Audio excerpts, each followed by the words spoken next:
Welcome to my Tamil Recipes channel.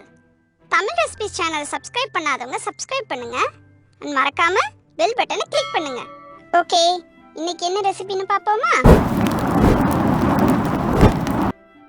ரவை உருண்டை.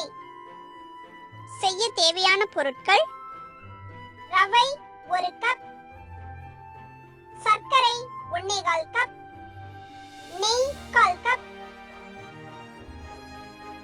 முந்திரி 25 கிராம். எப்படி செய்யறதுன்னு பாப்போமா? ஒரு pan அடுப்புல வச்சு எண்ணெயெல்லாம் ஊத்தாம ட்ரை panலயே ரவையை நல்லா வறுத்து எடுத்து ஆற வச்சுக்கோங்க. ரவை நல்லா ஆறுனதும் ரவையையும் சர்க்கரையையும் சேர்த்து மிக்ஸ் பண்ணி அரைச்சு எடுத்து வச்சுக்கோங்க. அதுக்கப்புறம் முந்திரி பருப்பை சின்ன சின்னதா சாப் பண்ணி நெய்யில வறுத்து அதையும் எடுத்து வச்சுக்கோங்க. அப்புறம் அரைச்சு வச்சிருக்க ரவை சக்கரை மிக்சர்ல இந்த முந்திரியையும் சேர்த்துருங்க.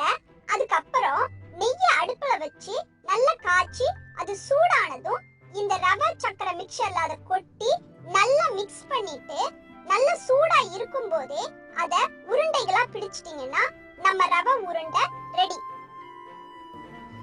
இந்த ரெசிபி உங்களுக்கு பிடிச்சிருக்கும்னு நம்புறேன். பாய் சொல்றதுக்கு முன்னாடி நம்ம தோஸ்து உங்களுக்கு ஒரு கிச்சன் டிப் சொல்றதுக்கு தயாரா இருக்கிறாரு. கேக்குறீங்களா? எல்லாருக்கும் வணக்கம். பசி இல்லன்னு சொல்ற குழந்தைங்களுக்கு சுண்டைக்காய் அடிக்கடி சாப்பாட்டுல சேர்த்து கொடுத்து பாருங்க, நல்ல பசி எடுக்கும். அதே மாதிரி கடுமையான சளி, வயித்துல இருக்க பூச்சி, இந்த மாதிரி ப்ராப்ளத்துக்கும் நேச்சுரல் சொல்யூஷன் சுண்டைக்காய் தாங்க. தேங்க்ஸ் ஃபார் வாட்சிங் திஸ் வீடியோ ஃப்ரெண்ட்ஸ். நாளைக்கு இன்னொரு ரெசிபியோட உங்களை சந்திக்கிறேன். ரெசிபியை உங்க இமேஜினேஷனுக்கு தகுந்த மாதிரி வேரியேஷன்ஸோட ட்ரை பண்ணி பாருங்க. அதோட ஃபோட்டோஸ் அண்ட் வீடியோஸை சேனலோட ஃபேஸ்புக் பேஜில் கண்டிப்பாக ஷேர் பண்ணுங்க. அப்புறம் ஒரு முக்கியமான விஷயம் ஃப்ரெண்ட்ஸ், தமிழ் ரெசிபிஸ் சேனலை சப்ஸ்கிரைப் பண்ணாதவங்க சப்ஸ்கிரைப் பண்ணுங்க.